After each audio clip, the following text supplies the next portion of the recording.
बुढ़िया का पत्थर दिल गांव के आखिरी कोने में दो वृद्धाएं रहती थीं। दोनों के घर की दीवार एक थी। घर के सामने छोटे से टीले पर साधु संतों का एक आश्रम था। दोनों बुढ़ियाएं आश्रम में काम करने जाती। संतों की कृपा से उन्हें कभी अन्न वस्त्र का अभाव न हुआ। एक साथ रहती, एक साथ काम करती, फिर भी दोनों के स्वभाव में जमीन आसमान का अंतर था। एक उदार थी, देने योग्य तो उसके पास नहीं के बराबर ही था, परंतु अपने जैसे गरीबों को समय समय पर कुछ न कुछ जरूर दिया करती थी। दूसरी कंजूस थी, देने योग्य उसके पास बहुत कुछ एकत्रित हुआ था, परंतु कभी किसी को कुछ भी नहीं देती थी। एक संध्या को गगन में बादल गरजने लगे, बिजली चमकने लगी और मूसलाधार जल वृष्टि आरंभ हुए। दोनों बुढ़ियाएं अपने अपने घरों में घुस चुकी थी। अचानक कंजूस बुढ़िया के दरवाजे पर दस्तक सुनाई दी। बुढ़िया भोजन करने बैठी ही थी। शायद कोई तूफान में फंसा हुआ मुसाफिर होगा जो भोजन में हिस्सा चाहेगा। ऐसा सोचकर बुढ़िया ने जल्दी जल्दी जितना खा सकती थी खा लिया, जो बचा उसको ढक दिया और तब निवृत्त होकर दरवाजा खोला। खोलते खोलते बोली, रात दिन न जाने कहाँ से ऐसी आफत चली आती है, पल भर भी आराम नहीं करने देती। परंतु ज्यों ही उसने दरवाजा खोला, एक सौम्य शांत साधु की मूर्ति उसे दिखाई पड़ी। बुढ़िया स्तंभ हो गई। साधु ने वर्षा से बचने के लिए सिर पर एक मोटी बोरी डाल रखी थी। भीगी बोरी से पानी की बूंदें टपक रही थी। रोटी का एक टुकड़ा मिलेगा मैया? साधु ने मौन तोड़ा। बुढ़िया जानती थी कि ऐसे साधु संत जरा सी सेवा के बदले बहुत कुछ दे जाते हैं, इसीलिए उसने तुरंत ही भोजन की थाली हाजिर की। बदले में बहुत मिलने की आशा हो तब थोड़ा सा दे देने में बुढ़िया भला क्यों हिचकिचाने लगी। साधु भोजन करने बैठे।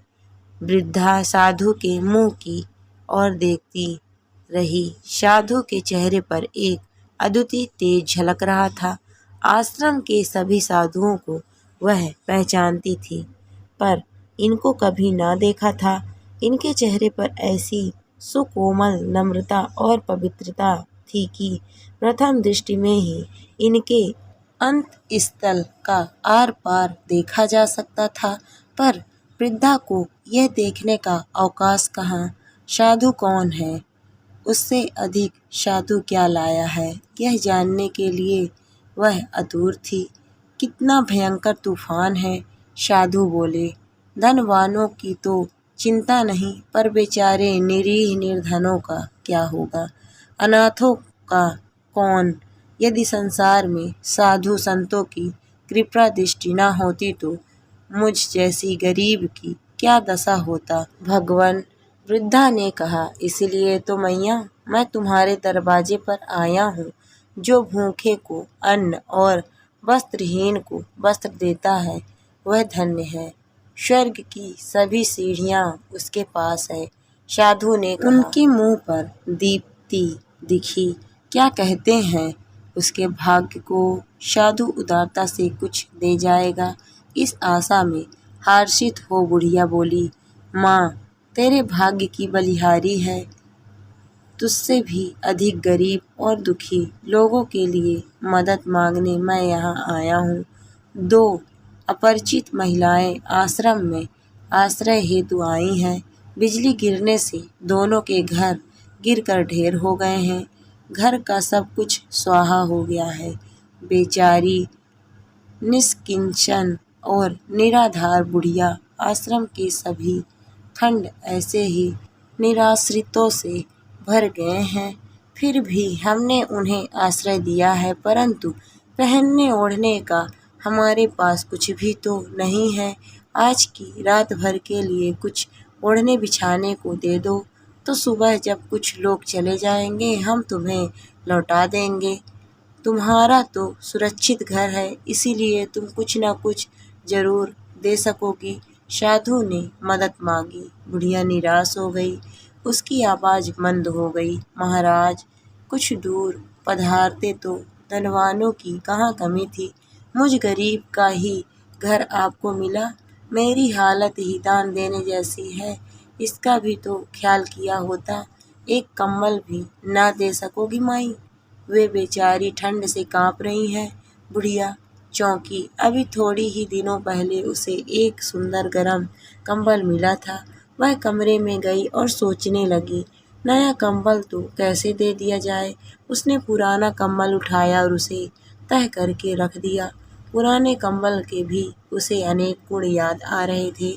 पूरे 7 साल से इसका उपयोग करती हूँ, फिर भी अभी वैसा ही है। वे भटकती बुढ़िया न जाने कहाँ से आई होगी। नींद में लात मारकर मेरे कंबल को न जाने कैसा कर डालेगी। भटकने वालों को क्या भान रहेगा। जिंदगी में कभी कंबल देखा हो तब न। वे तो बोरियाओं पर सोने वाली। ज्यों-ज्यों वह सोचती गई, त्यों-त्यों उसे अपना अनुमान सच्चा प्रतीत होने लगा। अचानक उसे याद आया कि ऐसे लोगों में बहुत से रोगी होते हैं। उनके लिए कंबल कैसे दिया जाए। 2 साल पहले कुछ रोगी आए थे। उन्होंने जिन वस्तुओं का उपयोग किया था उन्हें जला दिया गया था। कहीं मेरे कंबल की भी वही दशा हो तो इतना सुंदर कंबल कैसे जला डाला जाए। अभी तो यह 10 साल और काम दे सकेगा। फिर एक पतली रजाई उठाई, लेकिन तुरंत ही ना ना ना, यह तो मेरे बाप के घर की है कहकर रख दी। एक पुरानी जीर्ण चद्दर को जो दीवार पर लटक रही थी लेकर समेटने लगी, परंतु फिर सोचा, ऐरे गहरे दिनों में यही चद्दर कंबल का काम देती है, इसे कैसे दे दूं। दुखित हृदय से एक दूसरी जीर्ण चादर लेकर वह बाहर आई। आज यह ऐसी दिखती है, पर जब खरीदी उस समय बहुत ही सुंदर थी। 8 आने से कम तो नहीं लगे होंगे। इससे अधिक आप कुछ भी नहीं दे सकती। साधु ने चादर को कंधे पर डालते हुए पूछा। हाय हाय, मेरे घर में देने योग्य क्या है। अब क्या दूं। सारी रात मुझे भी तो अब ठंड में ठिठुर ठिठुर कर काटनी पड़ेगी। बेचारी औरतें ठंड में ठिठुरती हैं। तुम्हारी तरह ही वृद्धा हैं, सब कुछ गवा बैठी हैं। कुछ तो दे दो। किंतु बुढ़िया के पत्थर दिल पर कोई प्रभाव ना पड़ा। साधु वहां से निकलकर पास की दूसरी बुढ़िया के घर गए। यहाँ भी उन्होंने वही बात कही। निराधार वृद्धाओं की हालत सुनकर वृद्धा का हृदय भर आया। ठीक ही है, घायल की गति घायल जाने। वह बोली, भगवान की दया से मुझे अभी भी यह नया कंबल मिला है। लीजिए, ले जाइए। और उसने कंबल दे दिया। तुरंत ही बोली, यह पुराना भी लेते जाइए, काम आएगा। यह रजाई भी और यह चादर भी यहाँ किस काम आएगी। एक रात तो मैं किसी तरह भी काट लूंगी। बेचारी वे औरतें ठंड से ठिठुर रही होंगी।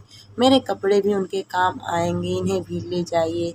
बुढ़िया ने जितना दिया उतना साधु ने चुपचाप ले लिया। उनके मुख पर उज्ज्वल मुस्कान लहरा रही थी। लीजिए, यह भी ले जाइए और यह भी। रात में कोई बेचारा भूला भटका आ जाएगा तो काम आ जाएगा। मैं तो बोरी पर ही रात काट लूंगी। बुढ़िया ने करीब करीब घर का सब कुछ दे दिया। साधु ने जाने के बाद आधी अधीर हो उठी। नभ में भयंकर गर्जन होने लगी। प्रलयकारी पवन चलने लगा। वृक्ष धड़धड़ा गिरने लगे। अचानक एक भयंकर बिजली चमकी और उन दोनों वृद्धाओं के मकानों पर गिरकर जमीन में उतर गई। वृद्धाएं बच गई, परंतु दोनों के घर और घर का सब कुछ स्वाहा हो गया। दुख से बिलखती दोनों वृद्धाएं तूफान में ठोकरें खाने लगी। इधर चलिए, वहाँ मेरे आश्रम में। उन्हीं साधु की सुमधुर वाणी सुनाई पड़ी। दोनों का हाथ पकड़कर साधु उनको आश्रम में ले आए। दीवार के पास छप्पर के नीचे उदार वृद्ध की दी हुई सभी वस्तुएं ज्यों की त्यों रखी हुई थी। यह तेरा है और तुझे वापस मिलता है माई। साधु ने कहा, तूने जो दान दिया वह खुद को ही दिया है, परंतु उन दोनों वृद्धाओं का क्या हुआ? उदार वृद्धा ने चिंतित हुआ पूछा, वे दोनों तुम ही तो हो। तुमने उदार बनकर निराश्रितों के लिए जो कुछ बचाया वही भगवान ने तुम्हारे लिए बचाया है। साधु बोले। फिर दूसरी बुढ़िया की ओर देखकर उन्होंने जीर्ण चादर देते हुए कहा, तेरा सब कुछ नष्ट हो गया है, सिर्फ इतना ही बचा है, क्योंकि इतना ही तूने बचाया था। आज ऐसी दिखती है, जब ली थी तब बहुत सुंदर थी। 8 आने से कम नहीं लगा होगा। कंजूस बुढ़िया कुछ ना बोली, सिर्फ मुंह नीचा किए रही। साधु सिर्फ धीरे से हंसे। बिजली की एक चमक ने रात्रि के अंधकार में साधु की सारी काया को तेजोमयी बना डाला। दोस्तों, यह बिल्कुल सत्य है, जो हम बोते हैं वही काटते हैं।